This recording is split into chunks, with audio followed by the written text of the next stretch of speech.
to my channel. Okay, so today I'm going to be showing you guys how to make what am I making? Okay, how to make like a chocolate bar cake, a bar of chocolate cake. And today we're going to be doing like a bar of chocolate cake, a bar of chocolate dairy milk chocolate cake. Yes, that's what we're making. Let's start over. Okay. Hi guys, and welcome back to my channel. Okay, so today, yeah, I'm supposed to be making a cake for a client, and it is a dairy milk chocolate cake. Yes. So today I'm going to be showing you guys how to make like a bar of chocolate cake. Yeah, like a bar of chocolate, a cake in form of a bar of chocolate. Yes, that's what I want to make. English is hard. Okay, so that's what we're going to be making today. I don't know how it's going to turn out, but like I think it's going to turn out really nice because what's in my hair looks really nice, but what's in my hair doesn't always translate to what like comes out. So I hope it turns out really nice this time. So if you want to see how that goes, stay tuned and keep watching. My people. Okay, so let's get started. Yeah. Okay, so I already baked my cake, and it's a vanilla chocolate marble cake. This is a regular Nigerian cake marbled with chocolate cake. Yeah. So if you want the recipe for this, I have the recipe on this channel, and I'm going to put the link right up here for you. I'm going to put a card for you guys. It says click on me. Yeah, click on that. Like, it's titled Nigerian sponge cake. Okay, so in case you want to see the recipe for that, and it's very yummy and very nice and very light and fluffy, just perfect. Yeah. I put some in my mouth. Okay, so what we want to do is to divide this cake into two. Yeah, I baked it in a sheet pan, so that way I can divide it into two and have like a rectangle that is kind of tall enough, if that makes sense to you guys. Okay, so now I'm going to look for the middle of that cake and divide it in two, and I'm going to layer with chocolate buttercream.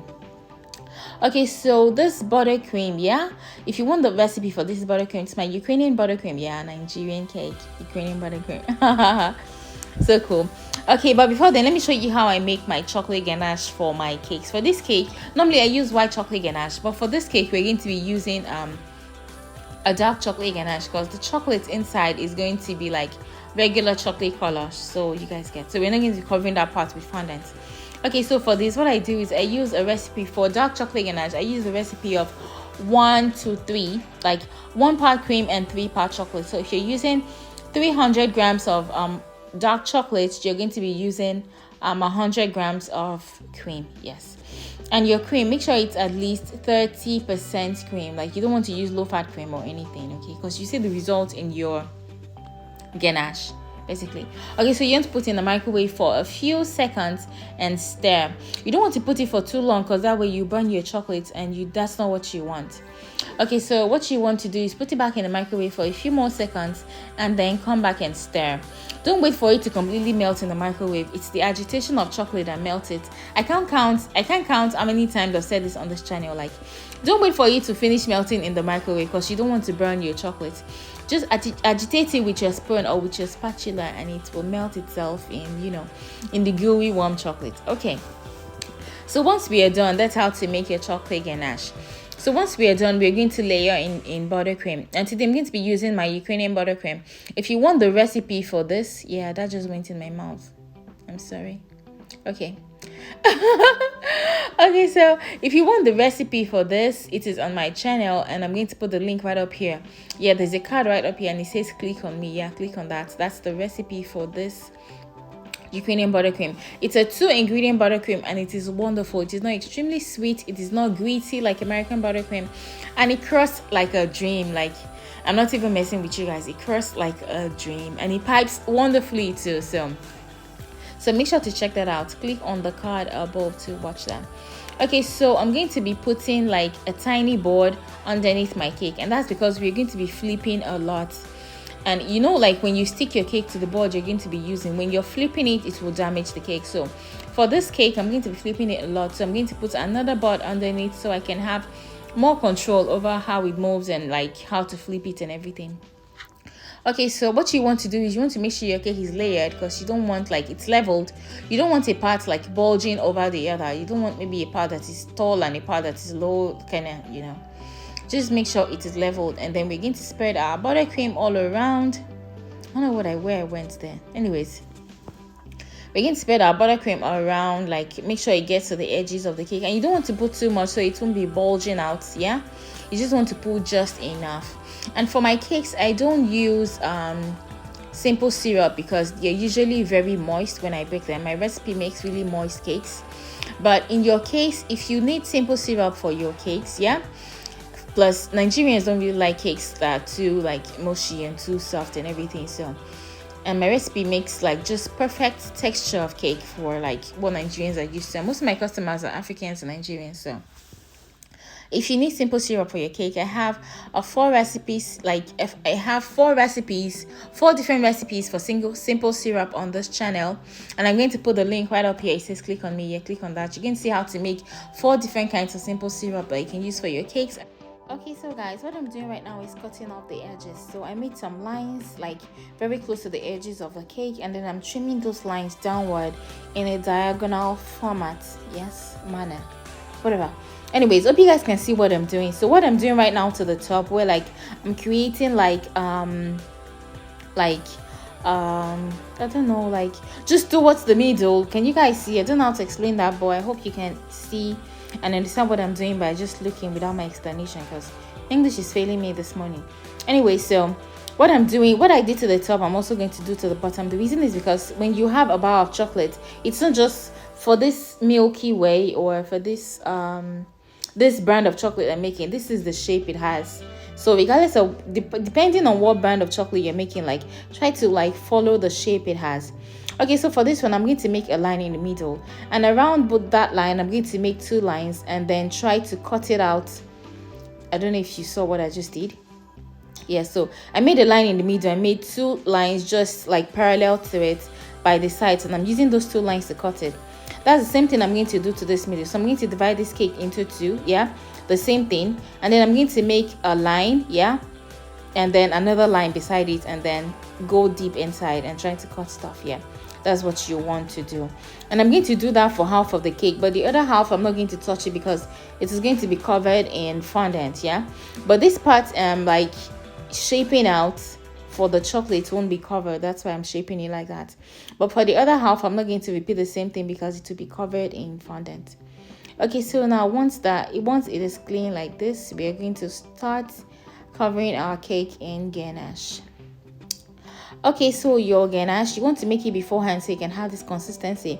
If you make it like 40 minutes or 1 hour before, it's going to have this consistency, and it won't be too watery or too droopy for you to work with. So it makes your work a lot easier. So it's easier for you to fetch with a spatula. So what we want to do is spread and try to like, you don't want to fill up those grooves. You want to like be able to see the grooves once you're done covering your cake. So be careful when you spread your ganache on top. You also like define those grooves with a smaller spatula. Okay, so while we do that, I need you guys to give me a thumbs up for this video. Please give me a thumbs up. A thumbs up would go a long way to help my channel, because it tells YouTube you like the video, and when you like the video, they can suggest it to more people. So please give me a thumbs up and consider subscribing to this channel. Okay, so once you have covered your cake, okay, now we're not done covering actually. So the hardest part to do for this cake is trying to define those grooves. But what I find the easiest way to do it is, don't use a small spatula like I started with initially. Yeah, use a big spatula and try to cover the entire cake, and then go again with a small spatula to create those grooves that we made initially. So that's what I'm doing. I hope you can notice what I'm doing to it. Don't worry, after this we're still going to try to like redefine those grooves once again with hot spatula. We're going to be using hot water and just the spatula. Yeah, but for now we just want to like create those grooves. We don't want it to be covered up by chocolate. Okay, so once you're done with the middle, you want to do it like diagonally as well. So you want to like make sure those grooves show, because you need it to show as chocolate once you are covering your cake. So that really helps. And if you don't do this from now, like it's more difficult to like define it once you're covering with fondant or something. So guys, while you watch, yeah, if you have a cake business or you are a home baker and like maybe you have like you do your cake from home and you sell them from home, yes, I have like a master class on the caking business for you guys, and it is animated and I put a lot of energy into making those things. So please be sure to check them out, and I'm sure they're going to be very useful to you. A lot of the classes are about pricing, about customer satisfaction, about like attending to customers and how to deal with discounts and everything. So I'm sure it will be useful to you, and please be sure to let me know if you like them and if they're useful to you. Thank you guys. Okay, so what I'm doing right now is trying to knitting it as much as possible. Is knitting good English? I don't know, English is failing me this morning. Anyway, so what I'm trying to do is cover the entire cake, yeah, and then we want it to be as neat as possible, because remember the front part of the cake where those grooves are, we're not going to be covering that in fondant. So whatever you do is what is going to be exposed to your customers or to whoever you're making the cake for. So we need it to be as neat as possible, and I'm going to show you guys how to smoothen it with hot water and a clean spatula.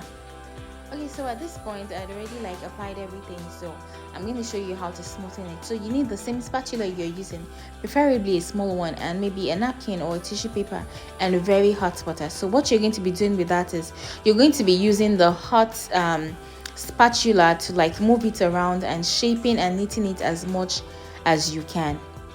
The reason why you're cleaning the spatula is because you don't want it to have water, because water and chocolate do not go together, and it's going to like give you this milky disgusting feel or milky disgusting look, and that's not what you want. So dip your spatula in the hot water, so when it is warm, bring it out and then clean it, like wipe off the water on it, and then try to use the warm spatula to shape your cake as much as possible. You're shaping at the same time you're trying to make it neat, yeah.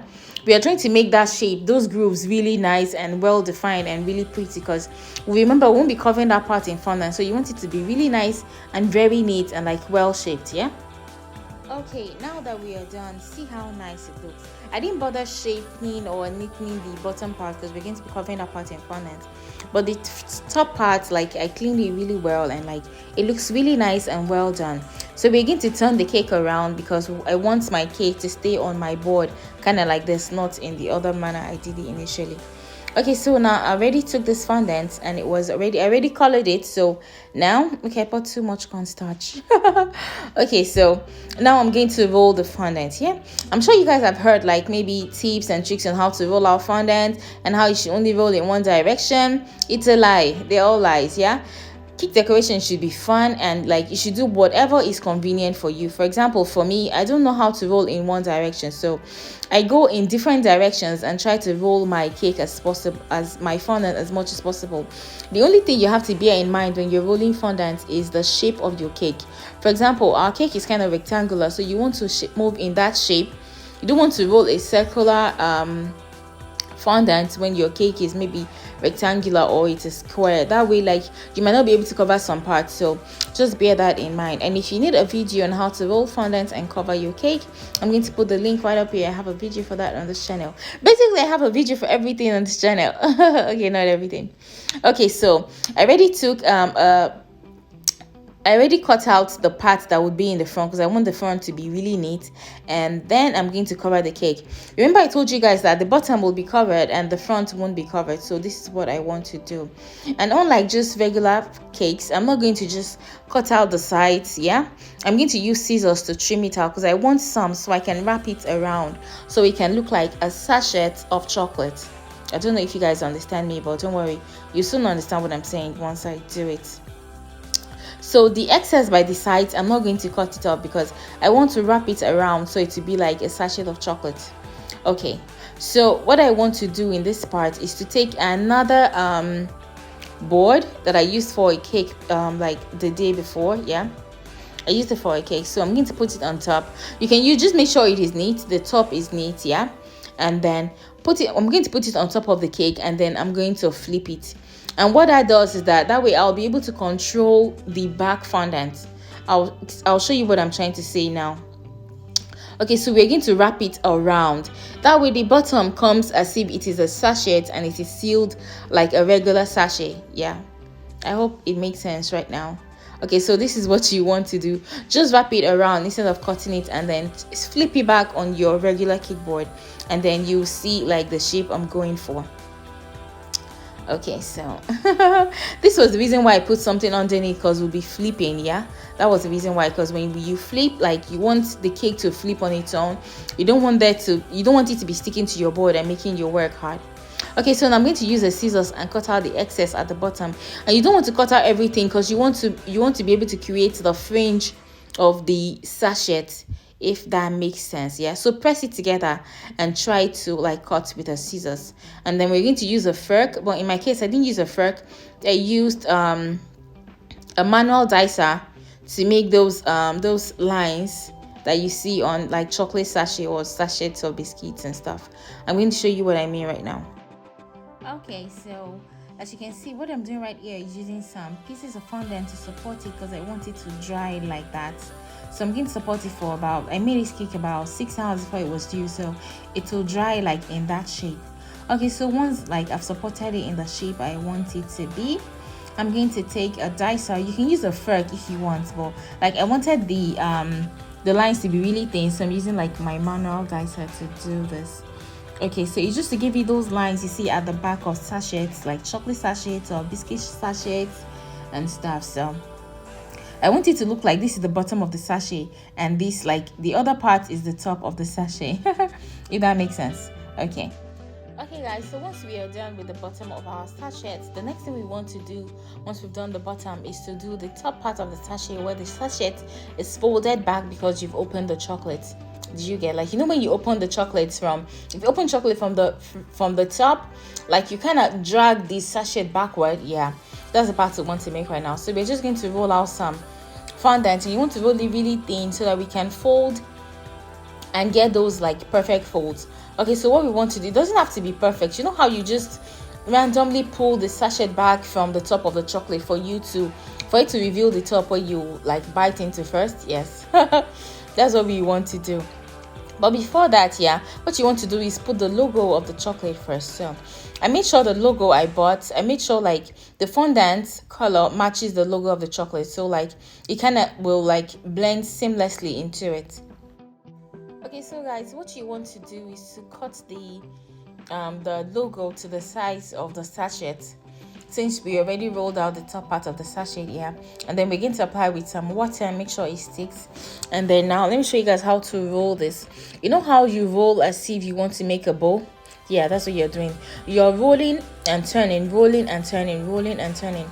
If you didn't get that, I'm going to do it again in the second part, because we're going to be making two for you to see. Okay, so you're going to pick what you already rolled, kind of like a fabric. Yeah, as if you're rolling a fabric, and then you're going to cut on one edge and tuck it underneath with a knife, and then do the same thing for the other side. Okay, I don't know if you guys can really see this, because I tried zooming in as much as possible. So cut out the excess by the edge, and then put some water underneath it, just like a wet brush, not like water you get. And then try to tuck it with a knife, and then do the same thing here as well. And then that's not all we're going to be doing. This fold kind of looks so small to be what you rolled back from the top of the cake, so we're going to be making another one. In case you didn't see how I rolled the fabric like design in the first place, I'm going to show you again with this second one. So what you want to do is to roll in the direction of how long you want it to be. Yeah, make sure it is as long as you want it to be, and make sure it is not sticking to your board. And then roll out your fondant with your rolling pin, and roll it to be very thin. Like, it needs to be very thin. If it's too thick, like your fold to be too fat, because remember you're trying to mimic fabric here. You want like a fabric like texture, so roll it really thin, and then try to cut out the excess. Yeah, and then what you want to do at that point is to make sure it's not sticking together. You can use cornstarch or potato starch for that. So now we are going to roll, like fold, yeah, and then flip it, fold again, flip it again, fold again. Yeah, that's what we want to do until like we folded everything. That way the folds are really tiny and very neatly done, and like it kind of like mimics the texture or the look of fabric. That's what you want. So we're going to place it on our cake how we did the first one initially, but we're going to lift that one that already went down so it can fit seamlessly into the design of our cake. Okay, so guys, once we are done with that, what you want to do is to place it and arrange the folds so it can look seamlessly, like it can fit seamlessly with the first one we applied. Yeah, so can you see how I'm arranging the fold to like fit? Yeah, that's what you want to do. Make sure it fits and it doesn't look like maybe there are two different fabrics or two different like fondant placements on top of it. So make sure it is really close to each other, and then cut out the excess by the side and tuck it under just like you did the first one, and then do the same thing for the other side. And guys, that's all she wrote. We are done.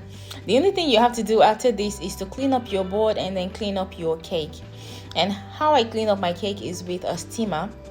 Yes, I use like a steamer. You can use the same steamer for fabrics and stuff, but I use this particular one for cake. And if you want to buy a steamer or you want to buy some of my cake tools, some of my favorite cake tools, I'm going to put the link for you guys in the description box in case you want to buy any of those. And then when you buy anything from those links, like I get commissions and stuff, so thank you for buying. Thank you. Okay, so yeah, now I'm trying to neaten up the work we did. And what this steamer does is that like it's like brings forth hot air that cleans up the excess whiteness on your cake, so it makes it really nice and very like it makes the color pop as well, and it is so cool. So what I'm just trying to do here is to clean up the excess cornstarch on and around my cake. Okay, so once we are done, normal people would leave this cake like this, but I can't because I like when like my work is really detailed. Okay, so what I want to do after this is to use my airbrush to like make everything come seamlessly together and to give it contours. Yeah, okay. Okay, so now guys, I'm using some purple food coloring and I'm giving contours to my chocolate bar cake. Okay, so what I want to do first is to trace the line, like it's trace around the the logo, and then give contours to those edges to make them a little bit darker so the cake can look more realistic and everything. And that's all she wrote, guys. All you have to do is clean your board now and your cake is ready and it looks perfect. And the owner of the cake really loved it. Like, I was so pleased. Okay guys, so if you like to make your own airbrush, I'll make my own airbrush color myself from gel food coloring.